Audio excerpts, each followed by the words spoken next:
Assalamualaikum warahmatullahi wabarakatuh. Alhamdulillahi wassalatu wassalamu ala rasulillah wa ala alihi wa ashabihi wa mawala. Sahabat, teman-teman semuanya, di sini saya ingin berbicara atau menjelaskan sedikit poin-poin yang disebutkan oleh hadis Arba'in ke-22. Ya, judulnya adalah amalan masuk surga, di mana hadis ini diawali dengan pertanyaan sahabat yang bertanya kepada Rasulullah SAW. Apa pertanyaannya? Jadi ada seorang sahabat yang bertanya, "Aro'aita, bagaimana pendapatmu hai Rasulullah? Idza shallaitul maktubat wa sumtu Ramadan wa ahlaltul halal wa haramtul haram wa lam azid ala dzalika syai'an adkhulul jannah?" Qala na'am. Jadi di hadis ini Rasul cuma mengatakan na'am, iya. Nah, sahabat ini bertanya, "Aro'aita, bagaimana pendapatmu hai Rasulullah? Idza, jika sholaitul maktubat, aku sudah melakukan atau menegakkan sholat maktubat."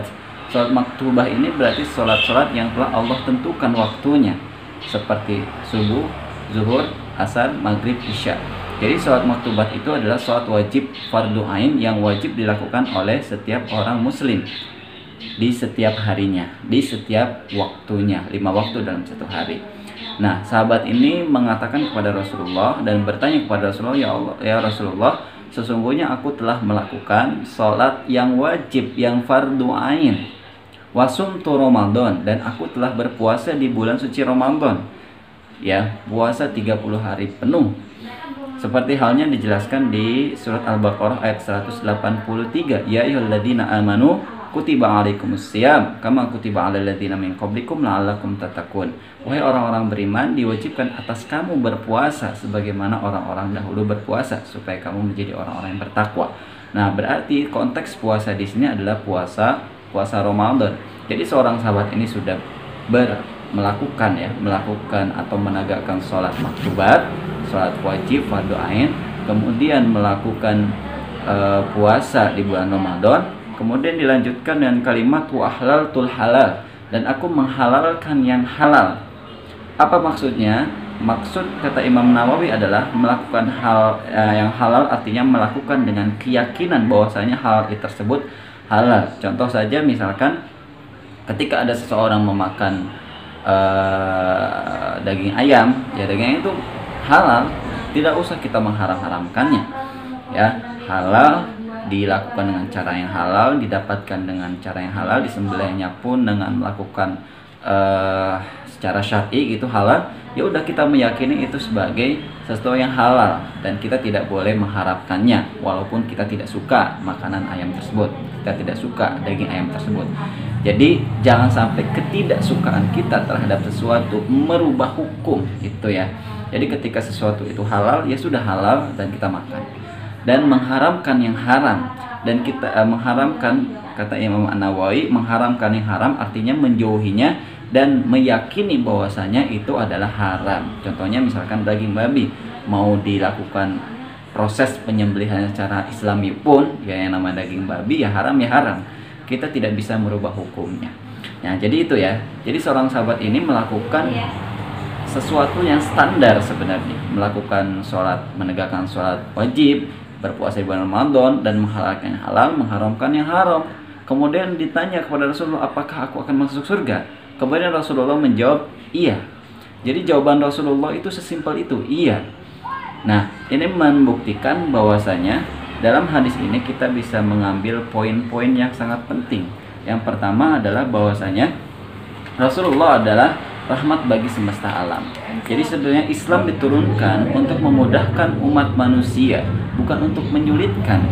Ya, bukan berarti ketika ada seseorang itu berpuasa penuh sampai tidak buka-buka, kemudian dia melakukan sholat sepanjang waktu, ya nggak gitu juga. Kan ada satu cerita bahwasanya ketika ada 3 orang yang datang kepada Rasulullah dan dia berkata kepada Rasulullah, "Ya Rasulullah, saya tidak dia melakukan sholat sepanjang waktu." Jadi dia habiskan waktunya untuk beribadah tanpa ikhtiar, tanpa usaha, tanpa melakukan kegiatan-kegiatan lain. Dia sholat, dia iktikaf. Rasulullah tidak membenarkannya. Kenapa? Karena Rasulullah mengatakan, saya beribadah saya juga pergi ke pasar seperti halnya manusia lainnya. Nah, kemudian ada lagi saya berpuasa, ya tidak buka-buka. Nah, itu juga dilarang oleh Rasulullah. Saya berbuka, saya juga berpuasa. Nah, kemudian ada orang lagi yang kemudian dia tidak nikah, ya untuk fokus kepada ibadah. Tidak, Rasulullah juga menikah. Jadi memang kita itu dalam kehidupan harus balance, harus seimbang gitu, antara beribadah, kemudian ikhtiar, dan seterusnya.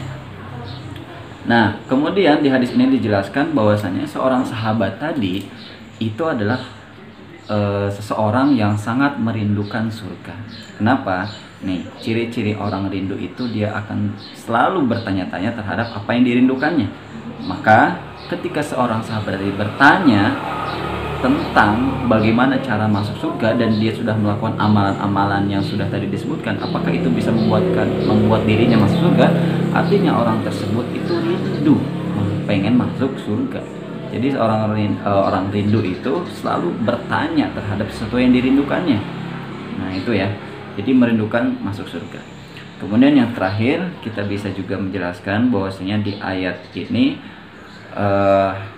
komitmen terhadap syariat, artinya kita menjalankan sesuatu yang diperintahkan oleh Allah, yaitu halal, dan menjauhi apa yang dilarang oleh Allah, yaitu keharumannya, itu harus kita lakukan. Nah, dari sini mudah-mudahan kita bisa belajar ya, dengan amalan-amalan yang standar saja kita bisa masuk surga. Bukan berarti lantas kemudian kita meninggalkan sunnah-sunnah Rasulullah SAW seperti berpuasa hari Kamis, hari Senin, ataupun sunnah-sunnah yang lainnya. Ya, dalam sholat ada sunnah qobliyah, ba'diyah, sholat tahajud, sholat duha, dan seterusnya. Bukan berarti seperti itu. Nah, itu nanti konteksnya beda lagi. Seperti halnya dijelaskan di dalam Al-Quran, in kuntum tuhibbunallah fattabi'uni. Jika engkau mencintai Allah, maka fattabi'uni, ikutilah aku. Artinya ikutilah Rasulullah SAW. Apa yang Rasulullah kerjakan, ya kita juga mengerjakannya kalau kita cinta kepada Allah Subhanahu wa Ta'ala. Mungkin ini aja yang bisa saya jelaskan. Kurang lebihnya mohon dimaafkan. Jika ada kehilafan, kekurangan, mohon juga dikoreksi. Mungkin ini aja. Sekian. Oke. Assalamualaikum warahmatullahi wabarakatuh.